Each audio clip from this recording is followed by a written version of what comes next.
Hi, in this video, I will be giving you an overview of the Power Automate desktop.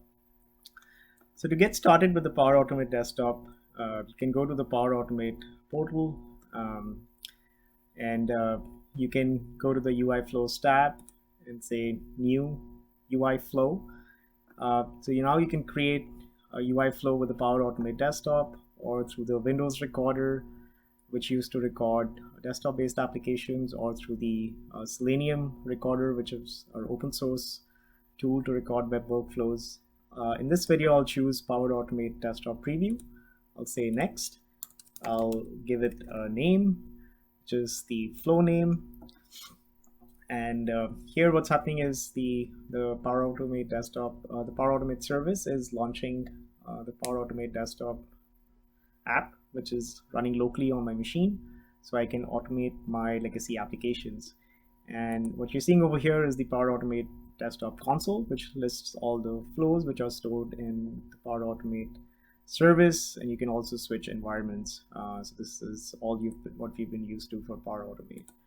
And if I switch to my flow, this is the Power Automate desktop. You can record either web or desktop based applications. In this case, I'm just going to record Notepad for illustration purpose. So to get started, you can click desktop recorder. You can say start recording. You can click the application. If you want to send in some text, you can send in some text as well. And if you want to save the file, you can say file, save as, and then give it a file name, and then say save, and then say finish. And so what this will do is this is going to generate a series of steps that were recorded in this specific application. And what we can do next is usually these UI flows or your RPA jobs flows are called from the cloud, where they're run on a scheduled basis and they pass an input to your flows. So I'll show you how to pass an input to this particular flow and get the output back. So I'm going to create a new input variable, and I'm going to call it input 1. This is the report, and then input to report. And I'm just going to create this variable. I'm going to update my send keys action to, instead of hard coding the value, I'm just going to say input, and I'm going to save it. Power Automate Desktop also has a lot of actions, as you can see over here. Some popular actions are looping, so I can loop over certain variables. So I can start from 1 to 5. I can loop over values in a table. And so here I'm just showing you a basic looping example where we're going to loop for 5 times, and we're going to write that message for 5 times. And here I'm inserting all the dynamic values. So this is an expression language which lets you inject dynamic variables, expressions into your flow as well. I can hit save, which then saves the flow in the Power Automate service. The next step is to, as you can see, I had Notepad already launched.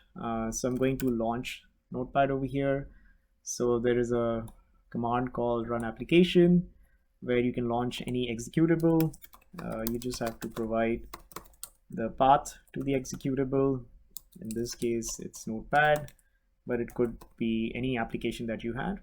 And here, what the Power Automate Desktop has is unique capabilities around very rich retry and error conditions. So you can retry this action, and there are app-specific errors. And if the errors happen, then you can either set a variable or you can run a subflow. So I'm just going to save this step over here. So this is going to launch a new instance of Notepad. And then lastly, I just wanted to create an output variable as well, so I can capture the output and return it back. So we can call it output 1. So this is my output. And after we've written this 5 times, I'm going to use one of the actions in the UI automation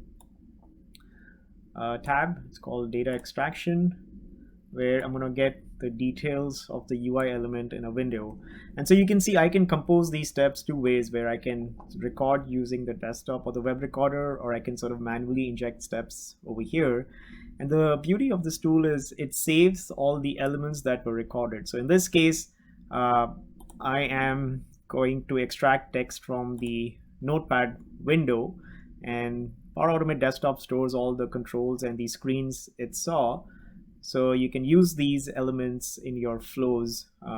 So it helps you sort of automate these applications a lot more faster. So you can say save. And then I'm going to set my output variable. So let's use a set variable command over here. And we're going to set this variable called output1.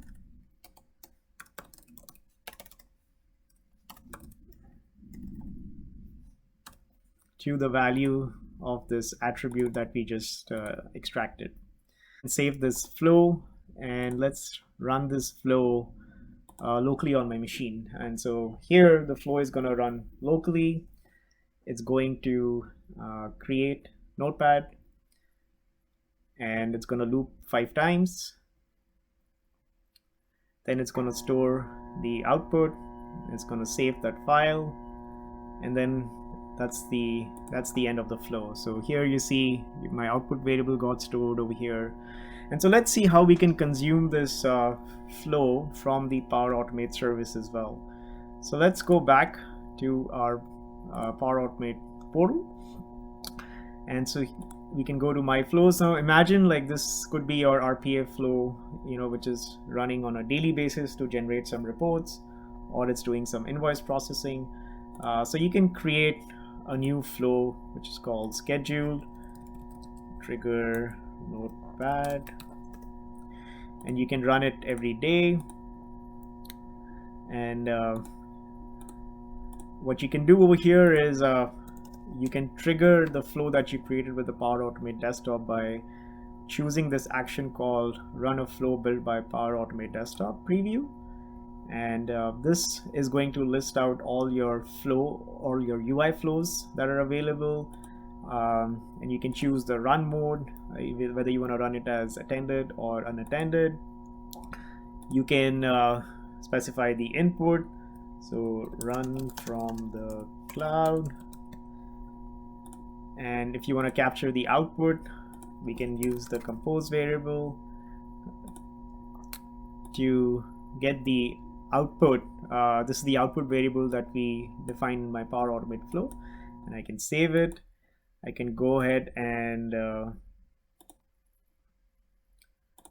close my Power Automate Desktop console. So now you can see it's running from the cloud. It's saving the file locally.